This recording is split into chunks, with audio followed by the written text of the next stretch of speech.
নমস্কাৰ বন্ধু বান্ধৱীসকল স্বাগতম জনাইছো মোৰ নতুন ইউটিউব চেনেল পিংকি ব্লগলৈ আশা কৰোঁ আপোনালোক সকলোৰে মৰম পাম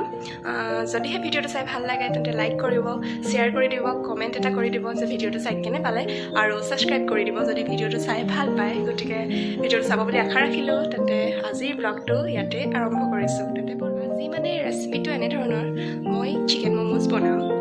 ভাবিছোঁ বনাম বুলি কিন্তু মই ফাৰ্ষ্ট ট্ৰাই কৰিম মই আজিলৈকে চিকেন ম'ম'জ বনাই ম'ম'জ বনোৱা ৰেচিপিটোতকৈ বেছি ম'ম'জ বনোৱা পদ্ধতিটো মানে যিহেতু ম'ম'জ মেকাৰ চবৰ ঘৰতে নাথাকে বাট ম'ম'জ খাই কিন্তু বহুত ভাল লাগে নহয় জানো সেইকাৰণে মানে মই আজি কেনেধৰণে বনাওঁ কি সামগ্ৰী দি আৰু কিহত বনাম মানে সেইটো দেখাম সেইটো মানে চবতকৈ পদ্ধতিটোহে মেইন মানে মোৰ ব্লগটোত চ' আপোনালোকে চাব ভিডিঅ'টো কেনেকুৱা লাগিলে যদিহে ম'ম'জ বনোৱা পদ্ধতিটো ভাল লাগে তেন্তে আপোনালোকে ঘৰত ট্ৰাই কৰি চাব সেইটো ৰাতিপুৱা হৈ আছে গতিকে মই গা পা ধুই মেলি চাহ তাহ খাম চাহ তাহ খাই কাম বন কৰি মেলি এফালে যাম মাংস আনিম এতিয়া মই গৈ আছোঁ মাংস আনিবলৈ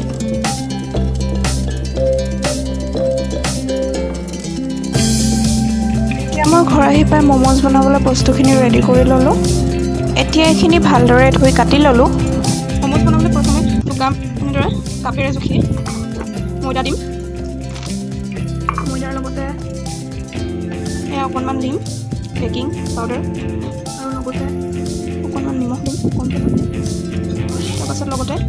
এইফালে ধুনীয়াকৈ তেল দি দিছোঁ ৰিফাইন দি দিছোঁ আৰু এতিয়া এইখিনি ধুনীয়াকৈ অলপ অলপ পানী দি ভালদৰে সানি ল'ম থৈ দিম আধা ঘণ্টামানৰ কাৰণে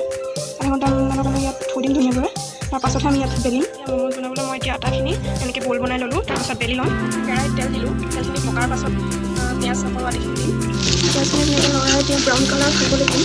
আৰু পিঁয়াজ ফ্ৰাই হৈ আছে এতিয়া অলপমান হালধি ধৰি মছলা দি সকলো মছলাখিনি দি দিলোঁ পিঁয়াজ আমাৰ গল্ডেন ফ্ৰাই হৈ গ'ল তাতে দি দিম কুটি থোৱা বিলাহীখিনি লৰাই দিম সৰু জলকীয়া দুটা দি দিছোঁ কেঁচা জলকীয়া এতিয়া দি দিম কুটি থোৱা কবিখিনি দি দিলোঁ আৰু অকণমানি আলু এটা দি দিম এনেকৈ মই এইখিনি পিচি লৈছোঁ আলুখিনি আলুৰে কৰি লৈ মাংসখিনি দি দিলোঁ অকণমান ঢাক মাৰি দিম প্ৰায় হৈছেগৈ এতিয়া মই ধনিয়া দি দিলোঁ ধনিয়া কুটি থোৱা ধনিয়া দিম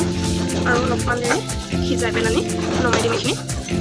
এইখিনি এতিয়া বনাই হৈ গ'ল মোৰ এনেকৈ বাতি এটা লৈ লৈছোঁ তাৰপিছত এয়া এনেকৈ কুলকৈ ৰুটি বনাই লৈছোঁ বনাই থৈছিলোঁ সেইখিনি ইয়াতে ভৰাই দিম এতিয়া এয়া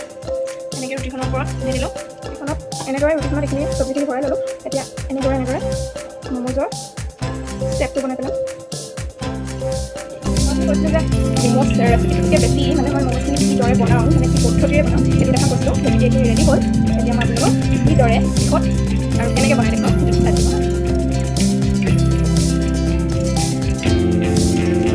এনেদৰে জুই জ্বলাই লৈছোঁ জুইৰ ওপৰত এটা সৰু বটুৱা পানীৰ সৈতে এনেদৰে গৰম হ'বলৈ দিছোঁ পানীখিনি গৰম হ'বলৈ দিছোঁ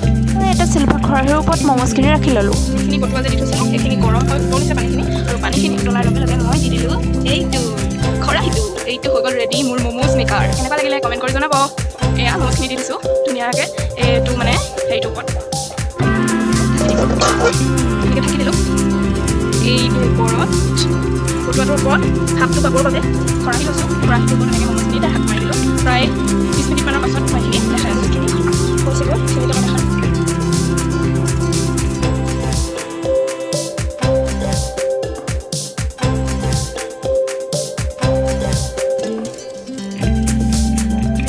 হৈ গ'ল এইখিনি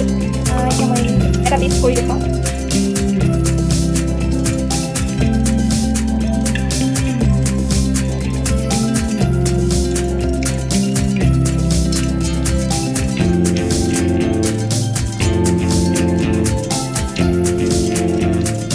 যদিহে মোৰ ৰেচিপি আৰু ম'ম'জ বনোৱা পদ্ধতিটো ভাল লাগিলে তেন্তে আপোনালোকেও ঘৰত ট্ৰাই কৰি চাব এবাৰ কেনেকুৱা লাগিলে মোক কমেণ্ট কৰি জনাব তেন্তে আজিলৈ বাই বাই